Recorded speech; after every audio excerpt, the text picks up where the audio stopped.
उसके दिमाग में बहुत ही खतरनाक प्लान चल रहा था। ये प्लान टिया को कोई नुकसान नहीं पहुंचाने वाला था। फिलहाल टिया की जिंदगी बदलने के लिए काफी था। एक झटके में उसकी जिंदगी बदलने वाली थी।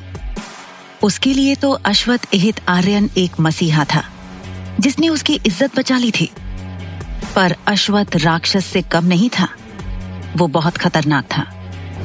अश्वथ के दिमाग में क्या चल रहा था ये तो वही जानता था। सुबह बेडरूम की खिड़की से लगे पर्दों से चलते हुए सूरज की किरणें टिया के चेहरे पर पड़ने लगी। टिया की आंखें खुलने लगी। उसने चारों तरफ देखा।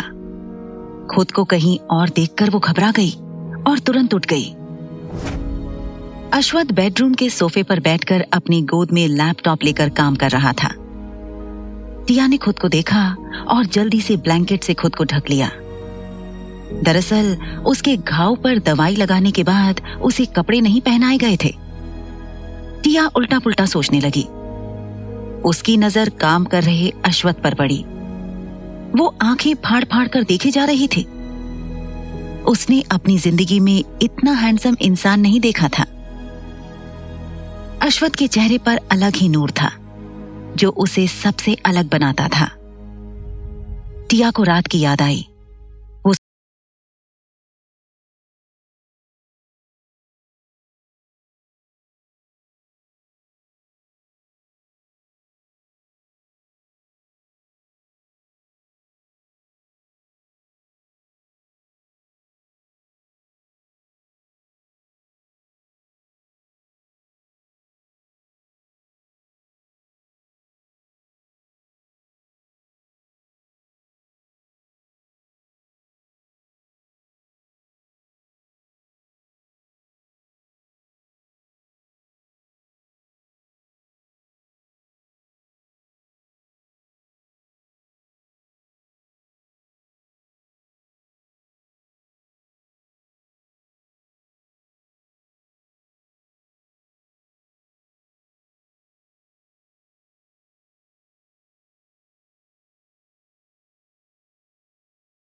मैंने कुछ कहा?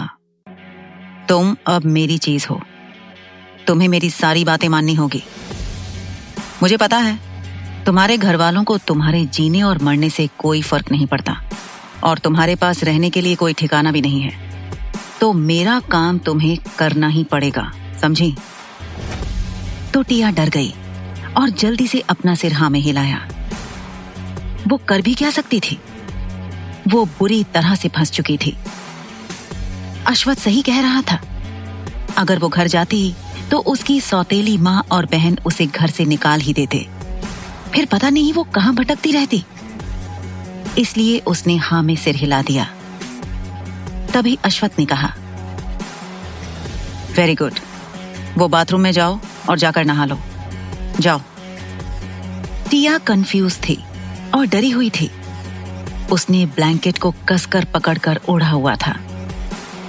अश्वथ ने उसे घूर कर देखा और कहा, गो नाउ। तो टिया डरते डरते ब्लैंकेट को लपेटे हुए उतरी। वो डर से कांप रही थी। अश्वथ ने उसे देखा और अपने लंबे हाथ आगे बढ़ाए और आगे बढ़कर उसे अपनी बाहों में उठा लिया। टिया इतनी घबरा गई कि उसकी धड़कन कम ज्यादा हो रही थी। अश्वथ सीधे उसे बाथरूम में ले गया और बड़े से चौड़े और लंबे बाथटब में टिया को लेटा दिया। और अजीब नजर से देखते हुए कहा, खुद नहा लोगी या मैं हेल्प करूं? और ब्लैंकेट का एक छोर पकड़ा। टिया ये देखकर बहुत ज्यादा डर गई और कसकर ब्लैंकेट को पकड़ लिया। वो लगभग रोने ही वाली थी। अश्वथ ने उसे छोड़ दिया और कहा, कपड़े वहां रखे हैं, सारा सामान है, तुम्हारी जरूरत के हिसाब से हीटर में पानी गर्म है। टिया शांत हुई और चारों तरफ देखा। वो हैरान थी। वो एक साफ आलीशान कस्टम मेड बाथरूम में थी। उसने नल चालू किया। आधे घंटे बाद बाथरूम का दरवाजा ओपन हुआ। अश्वथ ने नजरें उठाकर देखा, टिया बाथरूम के दरवाजे पर खड़ी थी। अश्वथ ने टिया के लिए आरामदायक कपड़े रखवा दिए थे, जिससे उसके घाव को प्रॉब्लम ना हो।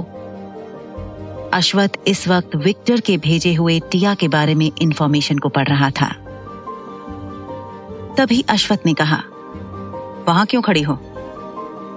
टिया चुप रही। अश्वथ ने कहा, मुझे पता है तुम गूंगी नहीं हो, ऐसा नाटक करना बंद करो।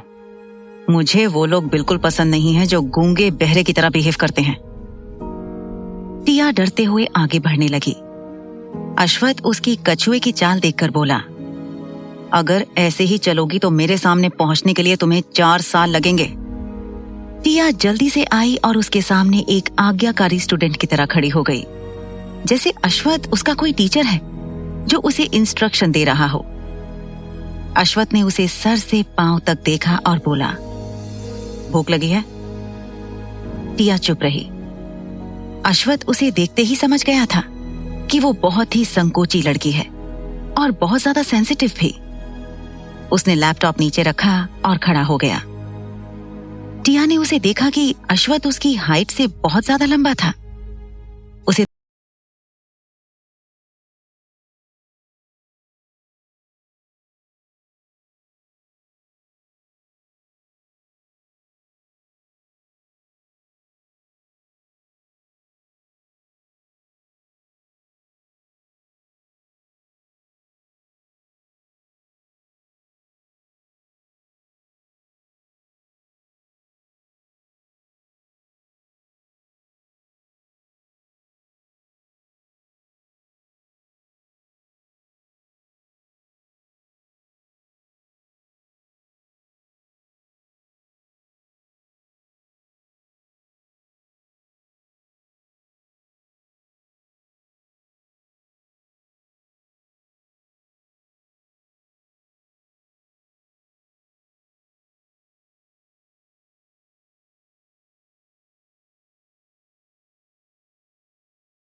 दुबली पतली हो कि एक ही फूंक में उड़ जाओगी।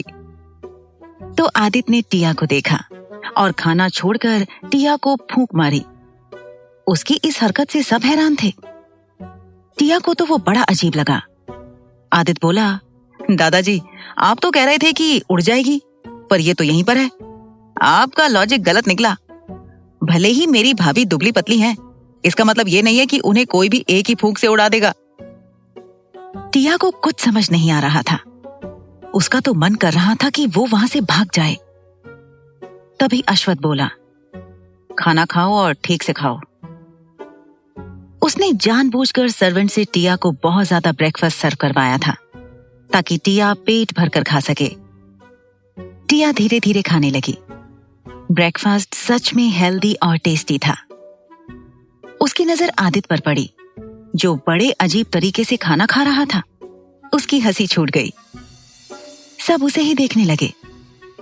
जब वो हंस रही थी, वो बहुत प्यारी लग रही थी। सब उसे ही देखने लगे। फिर सबने आदित्य को देखा, जो खाए जा रहा था। उसे होश ही नहीं था। दादाजी और अश्वथ को छोड़कर सब हंसने लगे। आदित्य सबको हंसता देखकर बोला, ऐसे क्या हंस रहे हो? कोई जोकर देख लिया क्या? तो प्रत्यूष अपना पेट पकड़कर बड़ी मुश्किल से बोला, ओह माय गॉड आदि, तुम ऐसे खाना खाते हो? So funny. आदित्य बोला, इसमें फनी क्या है? ये तो मेरा स्टाइल है। फिलहाल वो अपनी बेइज्जती नहीं करवाना चाहता था।